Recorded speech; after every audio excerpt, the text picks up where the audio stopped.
Então, amados, agora nós vamos responder a seguinte questão: sobre qual o propósito da ira de Deus? Porque para aqueles que temem acerca da ira de Deus em Apocalipse, nós precisamos entender qual o objetivo desta ira. Por que Deus haverá de derramar a sua ira nos últimos dias? A partir desta referência que nós identificamos em Romanos capítulo 3, do versículo 5 ao 6, nós identificamos o seguinte: mas se a nossa injustiça ressalta a maneira ainda mais clara a justiça de Deus, que diremos? Que Deus é injusto por aplicar a sua ira? Estou usando um argumento humano, Paulo dizendo.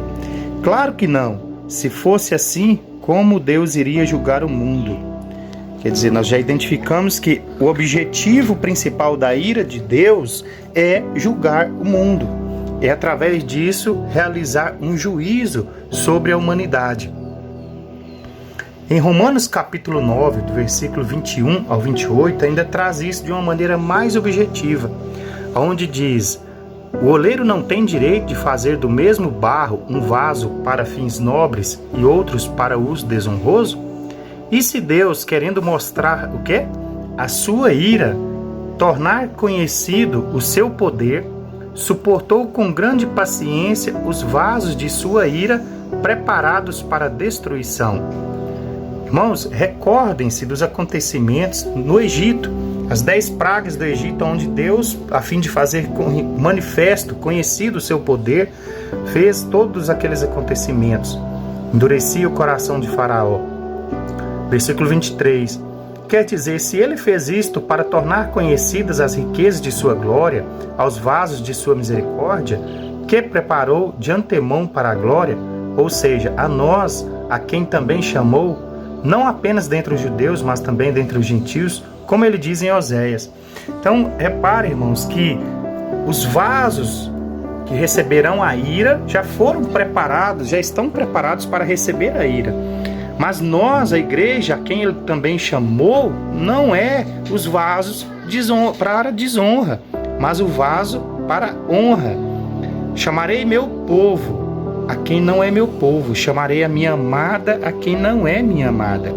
E acontecerá que, no mesmo lugar em que se lhes declarou, vocês não são meu povo, eles serão chamados filhos do Deus vivo. Então veja bem, os filhos do Deus vivo não são aqueles que estão destinados para receber a ira. Continuando ainda em Romanos 9, Isaías exclama com relação a Israel: embora o número dos israelitas seja como a areia do mar, apenas o remanescente será salvo, pois o Senhor executará na terra a sua sentença, rápida e definitivamente.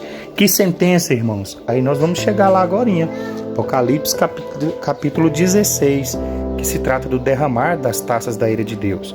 Mas continuando aqui para os irmãos observar, veja bem, em Hebreus capítulo 3, verso 17 ao 19, diz o seguinte: assim como diz o Espírito Santo, hoje, se vocês ouvirem a sua voz, não endureça o coração como na rebelião durante o tempo da provação no deserto, onde os seus antepassados me tentaram, pondo-me à prova, apesar de durante 40 anos terem visto o que eu fiz. Por isso fiquei irado contra aquela geração. Olha bem a ira de Deus aí como juízo sobre a geração lá no deserto, que não deu ouvidos, endureceram o seu coração, né?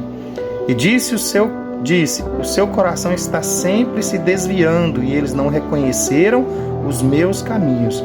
Assim jurei na minha ira, jamais entrarão no meu descanso.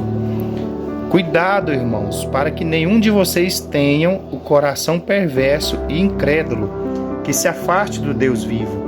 Então observa que a advertência é não somente no aspecto da ira que se refere no livro de Apocalipse, mas a ira em relação à prática do pecado, ao se afastar de Deus, ao endurecer do coração e não dar ouvidos ao que Deus tem ensinado, ao que Deus tem mostrado. Ao contrário, encorajem-se uns aos outros todos os dias durante o tempo que se chama hoje, de modo que nenhum de vocês seja endurecido pelo quê? Pelo engano do pecado. Por quê? Porque estes são os tais que receberão a ira de Deus, que sofrerão a ira de Deus. Então a ira de Deus ela não está apontada, não está direcionada de maneira geral a todos que estiverem aqui no evento deste acontecimento. Embora é fato que a Escritura nos diz de milhares que irão morrer, que irão perecer ao meio aos acontecimentos. Mas a ira de Deus não é sobre estes. A ira de Deus é sobre aqueles que serão condenados nesses acontecimentos. Olha o que diz: pois passamos a ser participantes de Cristo desde que de fato nos apeguemos até o fim à confiança que tivemos no princípio. Por isso é que se diz: se hoje vocês ouvirem a sua voz, não endureçam o coração como na rebelião.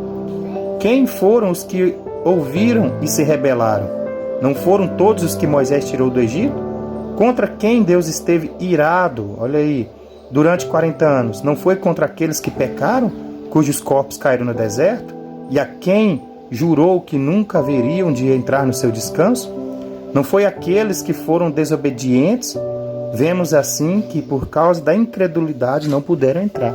Então nós vemos aqui um exemplo da ira de Deus como juízo, como condenação e o propósito aonde ela é aplicada por causa da desobediência. E isso realmente não é para a igreja. Deus não nos destinou para a ira, como de fato nós citamos aquela referência que os irmãos puderam ver no vídeo anterior.